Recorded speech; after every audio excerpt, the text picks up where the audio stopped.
get to a point where you ask for help. You can sit in a room like I did, roughly 2 years of nearly every day going, oh my God, and like drinking you're fine, and then waking up and feeling like death. I mean, awful. For many, many years, and not asking for help, just going in a rigmarole of self-pity.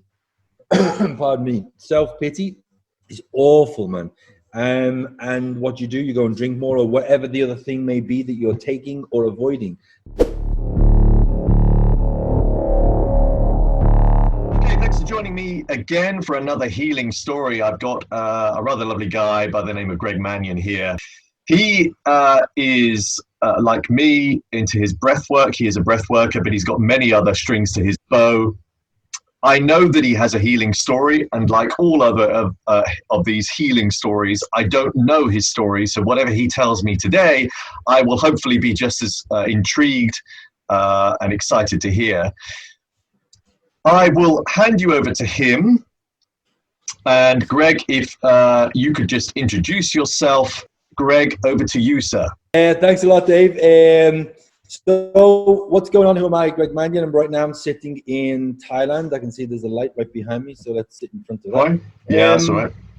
And yeah, so at the moment, let's say the last few years, I got obsessed with breath work, man, and meditation, what it does to people. But without a doubt, what it did to me, what it's doing to me, and how you can be in an energetic state, but go into your subconscious. Very important. And funny you mentioned the subconscious, because this was about 6 years ago. I got this book, life-changing. I mean, it's weird. It's kind of basic stuff in there, but it's also really intriguing that how the subconscious, I was always very interested in the brain, the mind, how it works. Don't know it all, but intrigues me that we're basically run by our old programming for years ago, you know. And that was one step, but essentially the last few years, yeah, it's been breath work and meditation. And I started my own business. It was, like we mentioned before, some people call it the gateway drug, Wim Hof, basically, your way into breath work or meditation. Now, I tried meditation before and different things and practiced, and I know I need it for the manic mind and stuff. But breath work got me in a different way, and I practiced a little bit at home, and then it was in 1 month. Let's say, what is it now? About 2.5 years ago. 1 month, I went to Tony Robbins and to Wim Hof in Barcelona. So I love Tony Robbins, and I went to the arena, saw it, took it all in. You kind of know it if you watch his YouTube stuff, but to be there, it was very, very different. And Wim Hof was there as well. He wasn't on stage, it was a film. The same month we went to Wim Hof, me and my friend. And in the Wim Hof workshop, I was particularly just peed off that day. And I was like, I didn't even want to be there, you know? And I was like, okay, but I'll go and I'll do it. And because I did the heavy breathing and I got into it and I went for it, I knew a little bit about it. For sure, this big release. It was amazing. And I could really feel it. And you know when something happens where you jump up. I've been to Tony Robbins and I was just waiting for something to happen. Like, what direction am I going to go in? What can I use my talent for as well? Pretty much about 42 at that point. So I'd settled in life. I wasn't too scared. I have an idea who I am. You accept the good, accept the bad. And something happened that I basically loved it so much. I went to the front of the stage as soon as I came out of the meditation and said, I want to be an instructor right now. What do I do? Where do I sign? Spoke to his daughter. I met Niraj there as well. Spoke to his daughter, started the process of going through to be an instructor. From the very beginning, it just worked on me. And then I went into Soma as well. And I followed that probably more so than the Wim Hof, because you got the meditation side. And then even with that from the beginning, I kind of made it my own. And what I'm doing now, I've had my own business for about 2 years, and now I've got my own course going and helping other instructors, but also helping people who just want to learn a bit about breath work, like 5-minute tools, 3-minute tools, things you can do quick, and then longer sessions. And I'm really, really enjoying it. But that's the last couple of years. But then if you want to go to the healing story, because my one was with alcohol. Now, it's not alcohol per se. I realize this now. It's what's underneath that. Now, it becomes an addiction completely. You feel like you cannot stop. And I was there for many years. But my story, the change in my life when I was 37, 2 days after my 37th birthday, 1:30 in the afternoon was my final drink of alcohol. But it took me a year or so of dipping into, you're not really supposed to say the name, a 12-step program, let's put it that way. Anyway, I dipped in there for a year because my drinking was very, very, very severe. I was someone who could handle it, but let's say the last 2 or 3 years of drinking, from the early to mid 30s, it was unpleasant to watch. You'd have moments in the day you were fine, but I would drink from the morning till the night, 6, 7 days a week. Or let's say 7 days a week. Occasionally, Wow. I would manage a few days off. But yeah, it was like, and I lived in Barcelona. I've lived there 15 years, and it just became to a point. How do you get to that point? I don't know, man. I was always drinking from an early age, but not. I was totally capable. I come from Liverpool, and a funny thing with drinkers, people say, where I come from, people drink a lot. People drink a lot all over the world. It's just Exactly. like it's. I'm not against drinking, by the way, but I am against it when it becomes severe. Mm. And I think it's a panacea for the general public, which it's not helpful, but it's not a bad thing if you just take it in a little bit and it helps you in some way. But anyway, my drinking story, mid 30s, it got quite serious, and you can't really see it until many people tell you. Luckily, I wasn't a complete pain in the ass. I was, but I wasn't like getting into fights or anything. I'd Yeah, just be a asleep on the floor. happy drunk. Yeah, pretty much. But there's the funny thing, because I think I'm happy. But if you drink at 8 o'clock in the morning because you've got the shakes, you're under a tree around the corner from your Yeah. house, and you've got the shakes, and you drink a big. That's why anyone can get drunk in Spain. It's quite easy. And you're drinking that after 2 bottles, you're like, oh, the body's relaxed. You're essentially just injecting a drug into your body to relax you, to calm you down.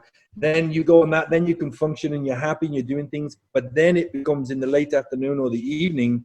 I would be told this later. I said, great, man, your energy has changed. I'd be like, and just, it's, you couldn't see it, but it was horrible. So let's just say the drinking was severe.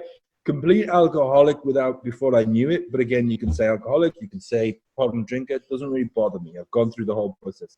So eventually when I was 37, it wasn't just going to AA because I'd been there. It was actually deciding I needed to get a sponsor. And that's someone who suggests to go through the steps. And I suggest that every person on the planet go through the steps because it's self-reflection. And it's not as religious as it may look. It has a bit of a bad reputation that way, but I truly know what it is, and it's a spiritual program based on connection. To me, spirituality is connection. No more, no less. However you deal with that, however you intellectualize it, however you feel it, that's what it is. That's why within my business model with the breathwork and meditation, I definitely am not dogmatic, and I'm definitely not woo-woo, but I believe it because I feel it, but more on that later. But essentially, I asked a friend of mine and became a very, very good friend. He actually got me into Wim Hof, into the breathing, to be my sponsor. And it's a weird thing. If you want to talk about healing and changing your life, when you get to a point where you ask for help, you can sit in a room like I did, roughly 2 years of nearly every day going, oh my God, and like drinking you're fine, and then waking up and feeling like death. I mean, awful. For many, many years, and not asking for help, just going in a rigmarole of self-pity. Pardon me. Self-pity is awful, man. And what you do, you go and drink more or whatever the other thing may be that you're taking or avoiding. And another thing I realized about addiction is pretty much everyone's addicted to something. You can be a workaholic to avoid maybe emotions. I often find that is, and many other things. It doesn't have to be a substance. And I think people still are addicted. I'm addicted to many things. I have addictive habits, but I'm just not ashamed anymore. It's not like it's ruining my life. But luckily, alcohol did ruin my life, and it's called, pardon me, the gift of desperation. So that's as far as I go into God. And in AA, it's there, it's up on the walls. But it's the gift of desperation. Otherwise, you wouldn't go into a room, strangely lit room, with people who are drinking coffee and talking about emotions if you were not to want of it. Can we swear on this, by the way? I was fucked. I mean, and I use the word seriously because I was at the lowest of the low. I'd actually tried to kill myself at one point, maybe 6 months earlier. I just had enough. And I didn't, it's not like I didn't know why, but you put that much of a substance in your body for that long, you don't know where to go, what to do. You've never got any money. You're just kind of managing. How I managed, I don't know. But anyway, I managed to come out of it by asking for help. And that's my point with this. No one really wants to. It took a year of friends of me saying, great, get a sponsor.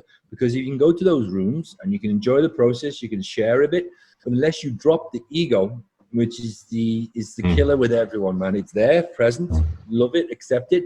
But that's the thing that holds nearly everyone back, causes competition, causes envy, whatever you want. And it's based on insecurity, in my opinion. Now, once you drop it enough to basically have the goal to ask someone to help you, and you say, step one, my life has become unmanageable. Now, I can sit here and say that because my life is not unmanageable right now. But when it was, it took me a year or two to say that and mean it. You can't just say it and like, because that's step one. Now, if your life really is unmanageable, it's horrible. It's horrible. You're in no fit state to do anything. But the magic is, if you stop taking the substance, if you make a little bit of effort to go into your emotion, you don't have to do it in a day, bit by bit. You go and sit in a room where you might actually help other people from day one without realizing it, where you listen to other people. You drop the ego, you become vulnerable. This is why a lot of these things are now in my meditations I do about vulnerability, forgiveness. Then that will change your life. And luckily I had a sponsor who didn't push me much, but we met, and it is leverage every week. I'm terrible sometimes. I have to do something, I wait till the last minute. Every week we would meet and I would go over the things on a Saturday night, meet him on the Sunday. It wasn't drinking, and we'd just go over things. It was suggestions, and you go through the steps up to 12. It took me a year. But they're very, very, very powerful. And the funny thing is, when you go into that process of completely changing, it's not just a habit, it's an addiction. So you change that completely. At the beginning, you will want it. Now that, luckily, I missed the part. The moment when you ask for help and you receive it with open arms, but you've got to make a deal. You've got a mental and physical illness. You shake his hand. This is just what happened to me. That, again, knocks you down, vulnerable ego. But I meant it. I said, okay. And it took me that night when I said that and shook his hand, because it's a deal. He's not going to waste his time if I'm not going to make an effort. That night, I didn't sleep, and I really took it in because I thought it was a physical illness. Like most people, it's not me. It's the thing over there, you know? It's not really me. It was me. Same with smoking, same with it all, Yeah, you know. So I, when I accepted that night, though, I really thought about it. I'm like, okay, this is physical and mental. I have an illness. When you accept it's an illness, disease, again, use whatever word you want. It takes a weight off. I literally felt the weight come off my shoulders because it was me, but it wasn't me. It wasn't like an excuse, but I had to take responsibility. I didn't sleep for days, which is normal on the hangover of severity. I was coming up with things, and I enjoyed it. The process of getting well, it took me a week to actually stop shaking. I mean, a heavy, heavy drinker. Luckily, beer. Otherwise, I'd be dead if I drank vodka. But it took me a week, and eventually the shakes would stop. A month, feeling almost normal. You'd be drinking lots of Coca-Cola, started smoking cigarettes. Didn't matter, because you have to replace it with something. And I did. And everyone said that number one thing is give yourself a break. Everyone who walks in those rooms is basically beating themselves on the back, you mentioned, but too much. And you've got to give yourself a break. And if you go to another habit, chewing pens all day, it doesn't matter. Number one thing, you're not drinking, and it means you're probably not going to die or kill someone else. The stories I've heard in those rooms are both funny and absolutely depressingly horrible. I mean, horrible. And I've actually had a few to share myself. But one of the beautiful things is, again, without going into details about anything, but people share things that make you vulnerable. And then you will share things. And that's another thing I use within my workshops and the courses, to get people to share whatever it is they're thinking, their emotion. If, like, let's say there's 10 people, and Jane over here, eventually, with a little bit of encouragement by me, shares what we've been talking about or some emotion. I always like to do a talking. Then the person over here that maybe doesn't want to share but has something to say, not even sure, but it's got a bit of ego. And we're judging all these people. But as soon as Jane says that thing, which might be the same thing you're thinking, some emotion, this person here, being me or whatever, will open up and come out. And it happened to me a million times in meetings. I would go in and you've got the ego, you can't be bothered, you'd rather go home, or you'd rather go and drink a big bottle of Coke. By this point, you don't really want the alcohol, but you're like, you know that it's a risk. So you're sitting there, and then all of a sudden these people you've got nothing to do with, you think, in your life, apart from this one common problem, that you've got to a point of being totally addicted to alcohol, and you've ruined your life to a point. And it was amazing, because like, boom, oh my God, that is exactly me. And I've been sitting here for half an hour going, God, the moaning again. Oh God, I don't want to be here. It's great. for the ego, for the soul, everything. And I don't go much now at all, to be honest. That I should maybe pop in a little bit, but I still help people from time to time, and I remember all the things. But anyway, back to that part of the story. It was very necessary for me. Other people don't like it and find other ways, and that's cool. But to get things out and to listen to other people and realize you're not alone, that's another killer, man. In general, in life, I see a lot of people who think they're alone. And also with alcohol, if you are that bad, you'll end up in a room full of empty bottles alone, man. It's, even if you've got a wife or a family, you'll be up in that room and you're in the corner on your own. And it's an awful way to live.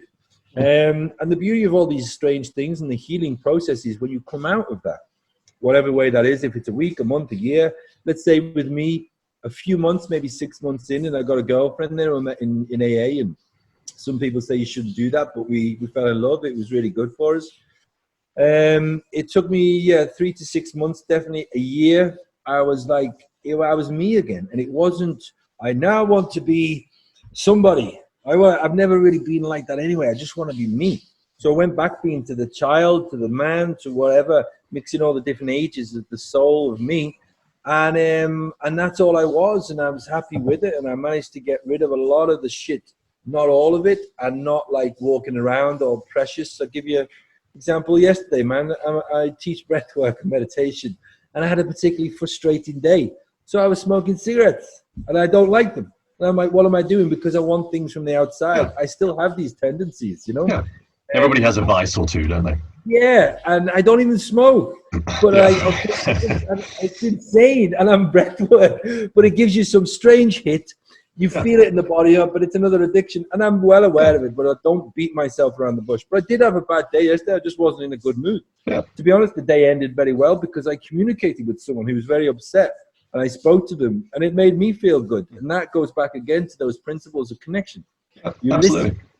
You listen, you share, and things like that. But that's the crutch, that's the basis of the healing, was around that period. And it was the 12-step AA, whatever you want to call it, and help from other people and asking for help. I am not perfect, I'm ill. That is an incredible story, and I think one that will absolutely resonate with a shed load of people around the world. That what you've described earlier as well is that you still have an addiction, because we all have an addiction to something. And in a way, when you get into breath work, you get addicted to sensations. The reason why you turned to a cigarette is because you wanted another sensation. And I think this is it. Sometimes we do things to make us feel, because we feel numb or we just feel low. I mean, I do it to myself. And as long as you have control over that and you know what you're doing, you know that there's you're registering why you're doing it, then I don't think there's anything hugely wrong with it. The funny thing about alcohol is that in many respects, excess drinking is romanticized, especially if you're creative. And I know that you are creative. And I think, you can look at a history of artists and writers, many of whom turn to substances of some sort. And it's romanticized. I mean, even Leaving Las Vegas, that beautiful movie, is in part romanticized. Although you know that he's drinking himself to death consciously doing it, it is in part romanticized by the idea of this thing of taking control of your life to send it down into a spiral of, and then eventually death. And I wonder, with your drinking, do you know when the crux point was, when it turned from a social thing to a need, a daily need that without that, you wouldn't be able to get through the day? It's more of a slow transition. It's weird because you think you're okay, and you are. It's not like I would wake up needing a drink if I was really, really healthy and well. It's because I've been drinking so much so long. That the body really, I was shaking, and it's horrible.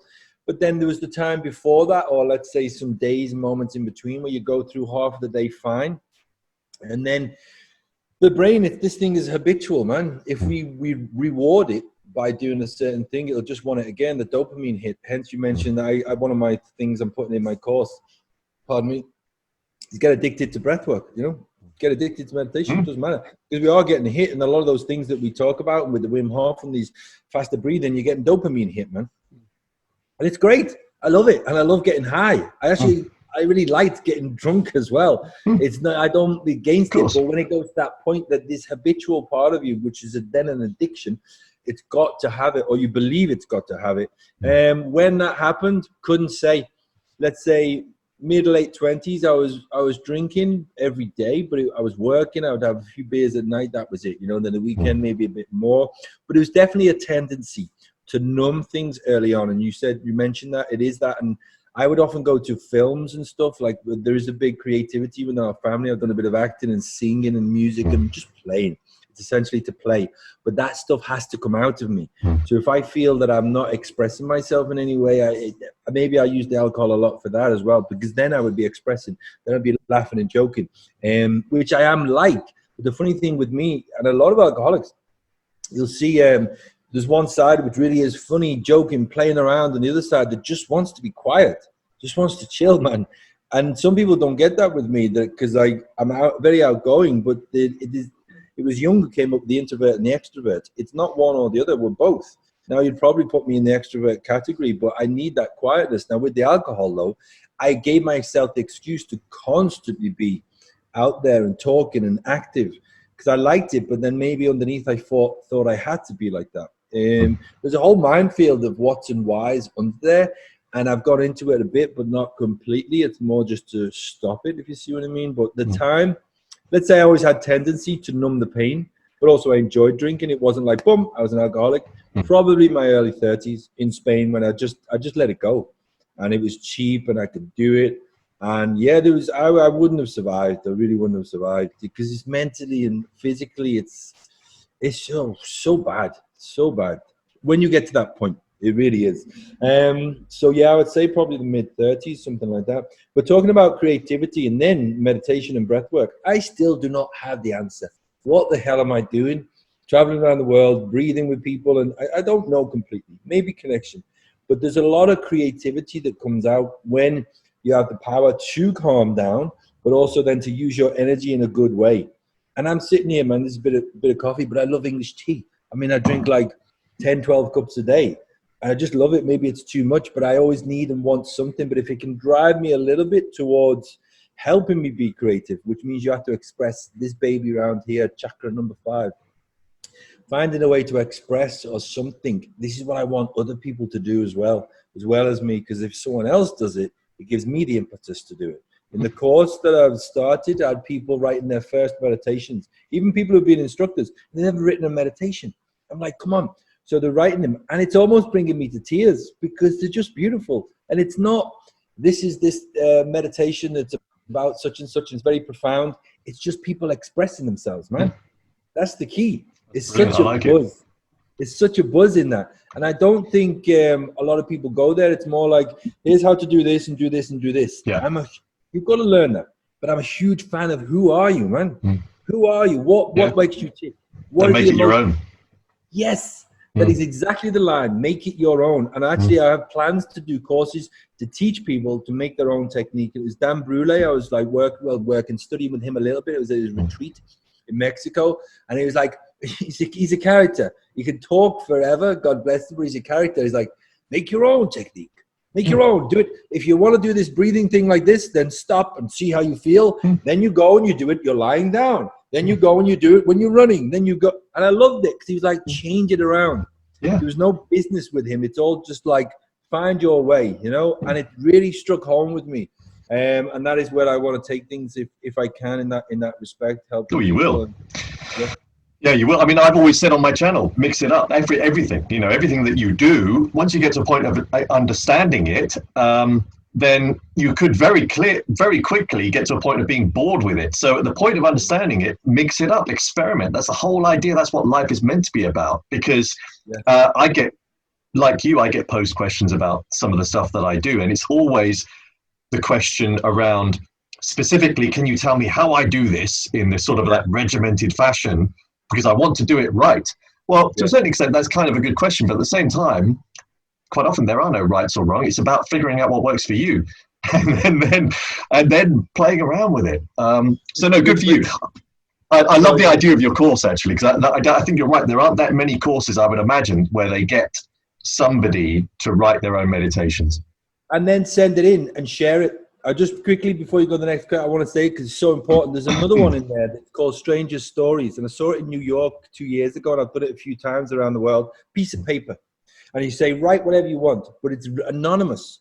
No one puts the name. So what happens when it's anonymous? They write the most amazing things on one piece of paper. Now, I've done it and shared it. And now with the group, I'm doing the same. The only way I can do it is that I know who it is, obviously, but they take a photo of what they've written and then they print it out. And I put it there. And no one else in the group knows who it is.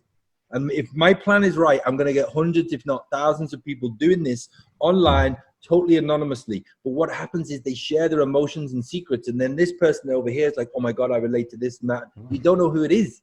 It's amazing. That's a great idea. The lovely idea as well about outpouring those stories is that it is in direct contrast to social media, in the sense that in the majority, in the main, people only post the good stuff.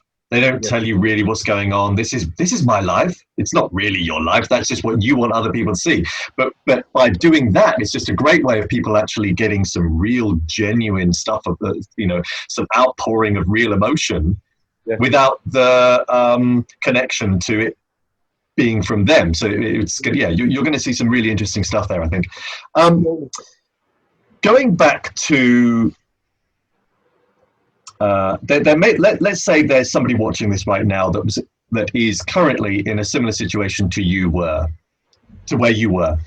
When you describe the shakes, before you describe the shakes bit, I wasn't too sure how far down the path of alcoholism you'd got, and clearly you had got to that severe level.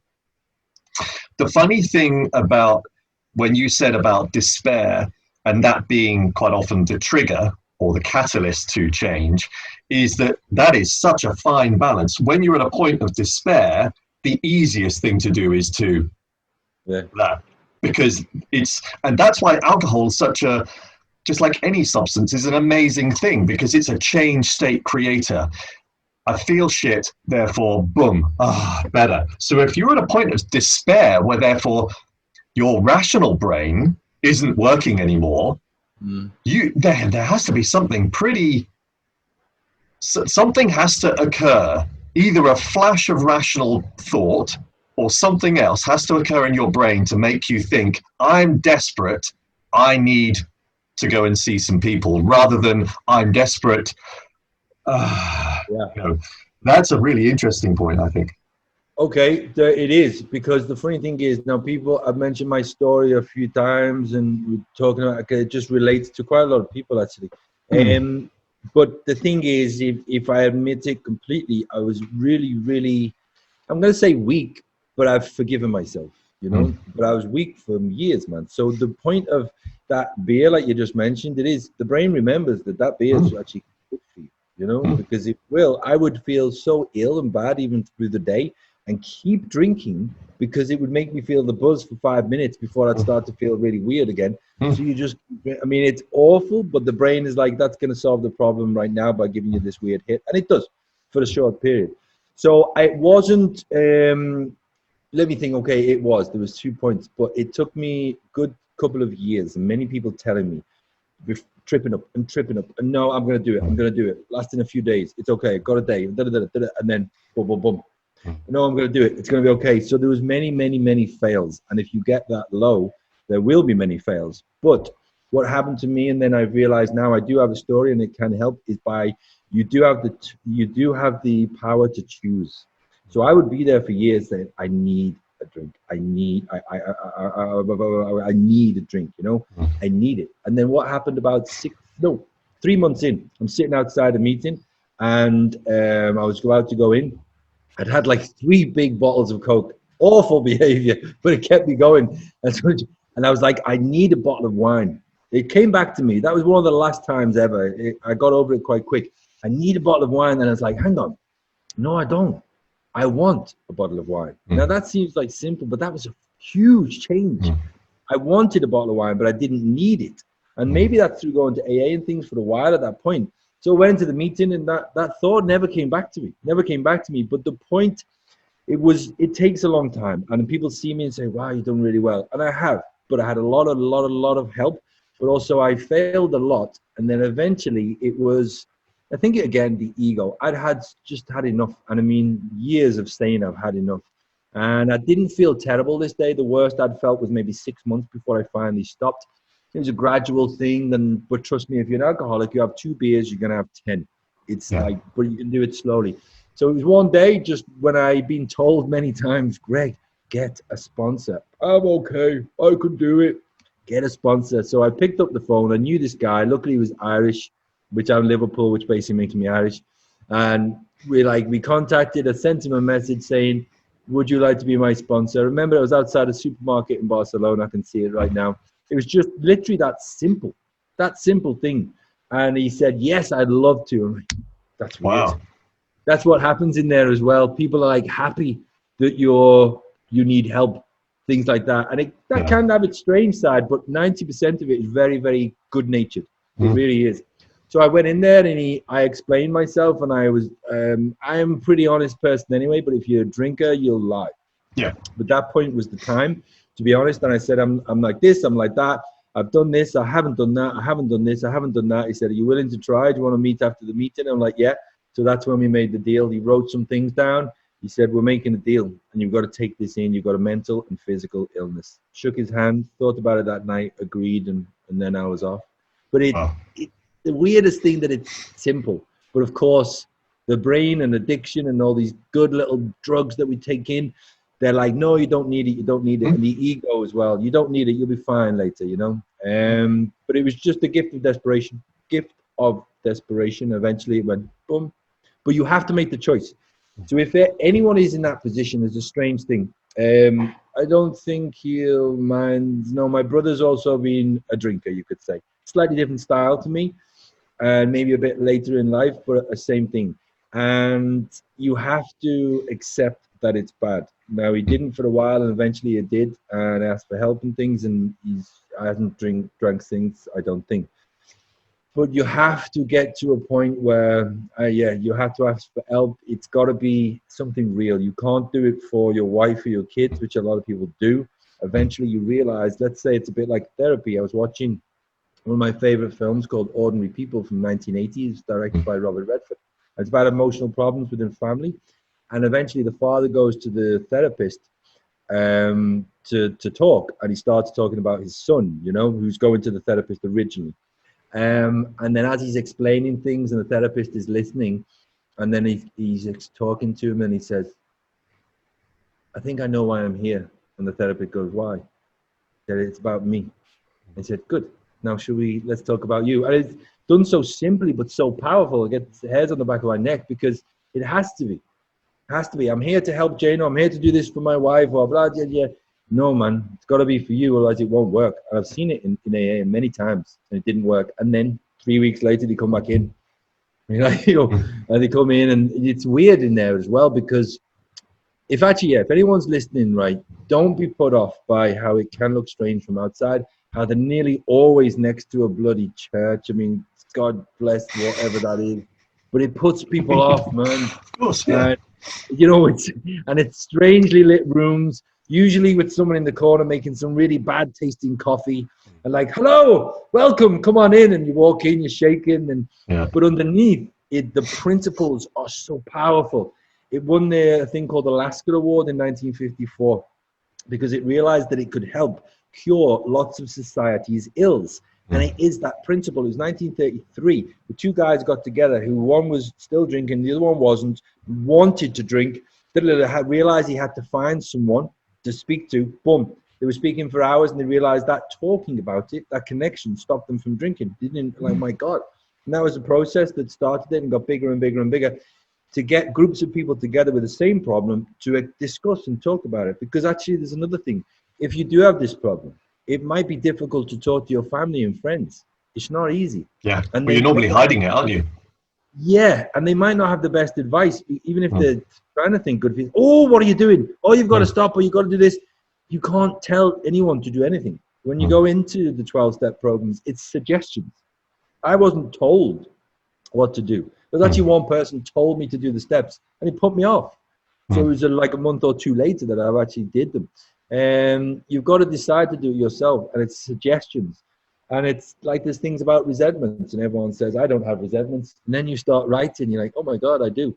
But they've got to come from me, you know? It could be a small one, it could be a big one. But if you don't see these things, you don't recognize them, it's not going to change. And this actually ties into breath work and stuff. And this is where breath work can be used for trauma, but then it's often used just for trauma. And then Soma is like, let's see the bright future. And I agree with that, but it's often just the bright future. Now, I see it as a mixture of both, because that's where I naturally lie. So with my one-on-one sessions, I try to go there with people. What is the problem? What can we solve? Go, let's see a brighter future, but also let's get rid of some of that shit. In my opinion, it's got to be both.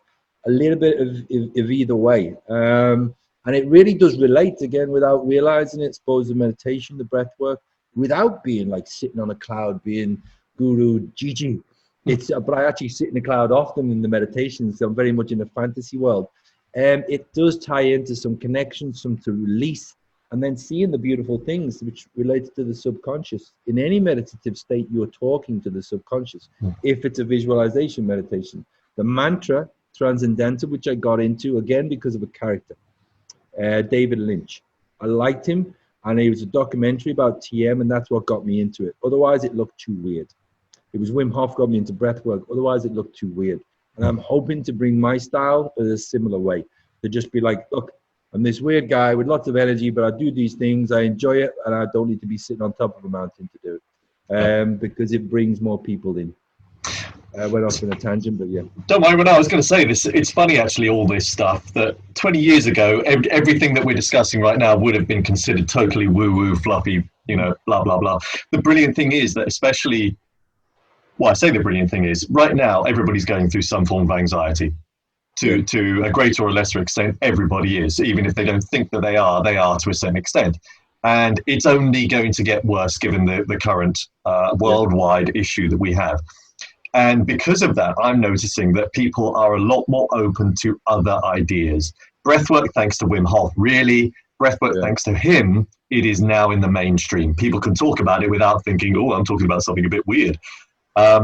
And it means that that's also opened up all of these other various different protocols, some that work, some that don't, but all should be discussed and all should be tried and experimented with to figure out what works best for you. But the lovely thing is that I don't think anybody necessarily feels uncomfortable now in talking about it, because before it was just those that had followed a spiritual path that portrayed themselves in a certain way that could talk about it, but then they would only be able to talk about it to other similarly minded people. But whereas what I'm seeing in the corporate world especially is that this subject matter is now no longer considered woo-woo. It's something we can all talk about, and they're beginning to realize the benefits, especially breath work. So what a great story, really inspirational. I know it will help many. I think what's really cool about you is that there is no BS. You are who you are. You are quite happy to be you, which for a lot of people is very difficult. They wear a mask, especially actors. Let's face it, I've trained to be an actor myself, you know, that you get used to many years ago. But you get used to wearing a mask. And therefore, you know, if you can see, you see an actor on a interview on TV. Very few of them are able to be themselves. They feel uncomfortable. Some of them are really comfortable with being themselves, like Matthew McConaughey, for example. He's very chilled, relaxed. Yeah, I'm just a dude. But that's because he does a lot of inner work. For a lot of actors, it's a case of the only way I can be is to wear this mask, be it physical or otherwise, and then I can just be the person that they want me to be. But to be myself is very hard. Alrighty, so you mentioned your business. Let's make sure that other people are aware of it. So it's Infinite Breath. And by the sounds of it, it's evolving, which is great. But in a nutshell, what is it? What is it that you're able to help others with? So yeah, I just mentioned it quick though as well. The website is infinitebreathworks.com, but basically Infinite Breath. I'll drop a link, obviously. Infinite Breath, whatever it means, I don't know. But essentially what I'm doing is you got breath work. You got meditation. You've got this energetic style, which I have, and I believe a lot of people have. I'm teaching people various tools and techniques at the moment, and then how to put that best into the practice of either being an instructor or maybe doing one session for your family once a year. or you getting the best out of it? Because I told these people on the course the other day, you are writing the meditation for you. It doesn't have to be a long one. You're writing it for you, because when I'm sitting there, I can have Jane, Jim, whoever is telling me there's some stories and emotional things. I can try and take them on a journey, but it has to come through me. So I have to see it and feel it, and I have to understand who the hell Greg is. If I sit there, and it was Jung again who said this, I'm a big fan of Carl Jung. He was saying you have to see the darkness in yourself to be able to help other people in their darkness. And this is not like everyone's telling me all these weird secrets or anything. It's just that if I don't accept these things in myself, how can I help someone else? Do you know what I mean? I've got to be able to understand at least a little bit of what I'm going through. Otherwise, I'm going to sit there and judge someone who's telling me maybe some terrible things that have happened or they've done. You've got to accept that to be able to help them to grow. So I want to entwine all these things. I'm going into it a bit deep there, but essentially breathwork and meditation are my own specific style. Of twisting the Wim Hof and the Soma stuff together. But if you dive into any of these things, you'll know that the Wim Hof is basically based on Tumo breathing, the inner fire, and Soma is then just basically the same as Wim, but twisted it a bit more and added to it a lot, in my opinion. It really works with the music and the meditation side. But these are old practices, twisted around in different ways. And what I am doing, I'm trying to make it extremely accessible. So one of my favorite, I did a meditation 2 weeks ago called "Fuck It," and it's one of my most popular ones. It's only 15 I bet minutes. it was. Yeah, like it. It's 15 minutes, but it's 2 rounds of breathing. So it's like, it's fast, but I change the pace and I'm holding, and you hold not too long. It's not one method. It's just a bit of madness. And the big old, breathe it in, fuck it. But it works. And like, honestly, a lot of people like, oh my God, I needed that today. Because look, I do like sitting there, and I love the body. Look at this way, relaxed, and you're letting go, and you're dreaming about beautiful things. But we all sometimes get to a point when I just want to breathe really fast, and I want to let go. So that's what I did. And I'm trying to go down that road where it's accessible to everyone. Love it. I particularly love the fuck it. I think that is a wonderful idea. I'll send it to you. No, please do. We'll put it in the link or the comments or whatever. For this as well, let's do it. It really helps. And I'm going to produce a load more. Okay, I'll give you another secret, because we mentioned about the acting. I cannot be normal, right? So I'm sitting here at the 15-minute meditation, 2 rounds. It's perfect. Bit of music. My brother makes the music as well. It's brilliant. Oh, that's cool. My brother, we can just keep changing. I respect the Soma music, and I use that as well, actually. But I also use what I like and my brother's stuff, because we just play.